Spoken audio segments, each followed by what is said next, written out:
Alright everyone, so this video I'm going to show you guys how to do the color blending with the watercolors. You can use any types of watercolors. I'm just using like a cheapy little watercolor paint tray that I got from like a cheapy store. But again, you're kind of paying for what you get. Um, the more expensive your tray is, the more quality it's going to be.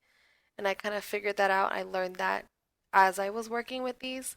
You can kind of see I had to use a lot of water to get that pigment just to get onto the paper. Okay, and I am using um, watercolor paper. I'm using a watercolor brush. I even have some like just regular water from the sink.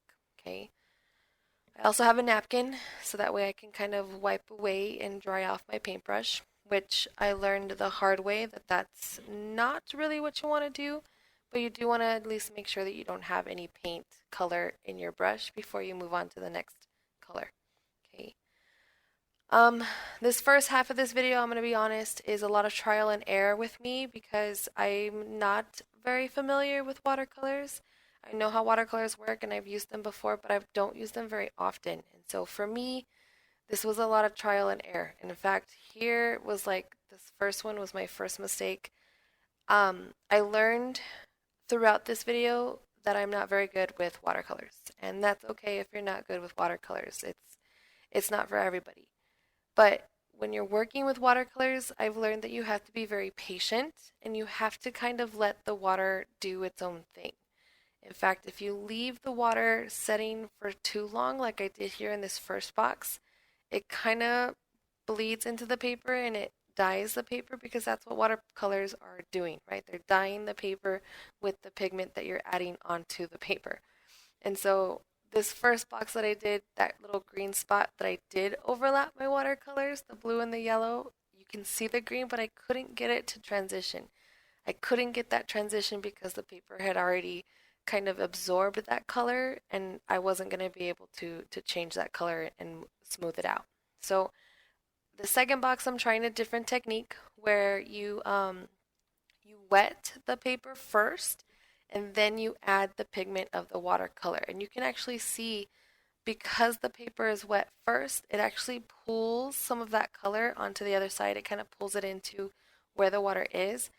But I made the mistake of one, drying my paintbrush, and then two, adding more water, and then three, trying to dry my paintbrush again. And so, again, I made trial and error, and I learned that you cannot dry your brush after every single color. You have to just dip it into the water and kind of make sure, swish it around, tap it around, make sure that there's no more of that one color to mix with your second color. I have a lot of experience with acrylic paint and oil paints, and so I have a tendency to already wipe my brush constantly, and you have to kind of get out of that habit. Okay. Here in this third box, I used a lot more water because I thought that was my problem, as I was just letting the water dry, the paint dry. And you can actually see the water starting to bleed down and form down because my desk was slanted. But again, this was a lot of trial and error. And yes, I am showing you this part of the video because I wanted you guys to see these mistakes that I was making, because some of the mistakes I was making, I was just doing them too quickly. I wasn't waiting. Okay. And as you can see, I kind of, after this red and blue square that I'm working on now, I get a little frustrated and I go back to the one above it. So now I'm going to go back to the one above it and I'm going to add a little bit of color on it because I can see that transition after it's dried, and I'm adding and applying a little bit of that wet blue on top of it, and now I can see that green, the green that I wanted. But I ruin it because I don't wait for that green to dry and I add on some of that yellow and it kind of just like meshes it. Okay, it turns the yellow into like a very fine, bright yellow green. Okay, so you have to be very patient with watercolors. Some people have the patience for it, some people don't. Okay, but just depending on the type of style you want it to see or you want it to have, that's what it's going to look like. Okay, and then here, this little last clip is just me doing that transition from for the sunset colors. In fact, I did a fourth little square there that I experimented with after I kind of like did my stuff. I didn't record it. I forgot to push the record button. I thought I did, but I didn't.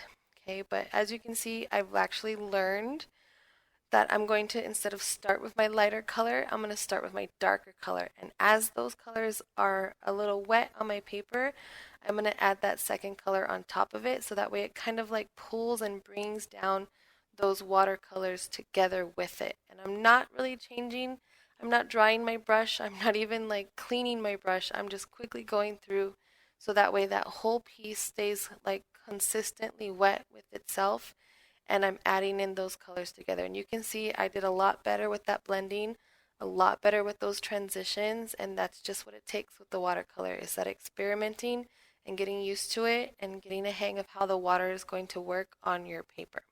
Okay? So that's how you use the blending with the watercolors.